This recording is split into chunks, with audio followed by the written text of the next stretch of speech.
Hi there guys, I hope you're doing great, and if I wanted to share with you guys something about ASP.NET if you're working with it, or it could be any other programming languages as well. Let me build this and see an output from it real quick. So I was working on this project when I came across this error. Some of you might just see it. You see it's working perfectly, but when I want to edit one of my tags, which an admin can do it in my website, it says tag not found. So, and here, if I inspect it,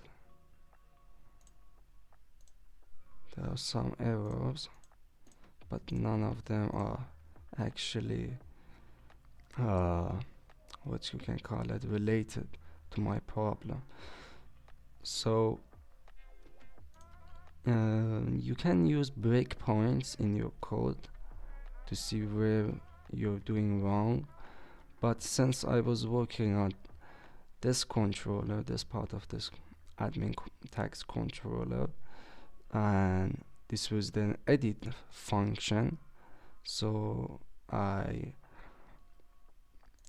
take a look at the edit function and I realize I have a typo or misspelling right here.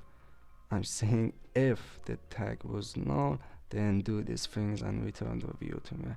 So one of many problems most of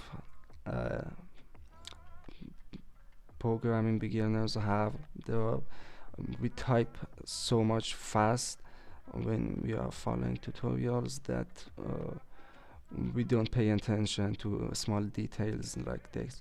So if I make this to not null and I hot reload it,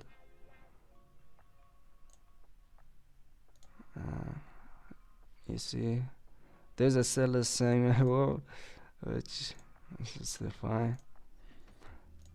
If I come across here, show all tags, edit, and it's working perfectly just fine. So yeah, I think what you should do, pay attention to small details. Don't try to overthink something. Don't try to search it on over StackOverflow. Like you see here, I was trying to all this chat was me and ChatGPT trying to debugging this problem, and I just saw it, spotted with my own eyes. And even ChatGPT doesn't spot problems like this. So yeah, pay attention to small details, for loops, ifs, and logical conditions, and these could be the root of your problem in many programming languages. So I hope you find this video useful, and I wish you all guys the best. Happy coding.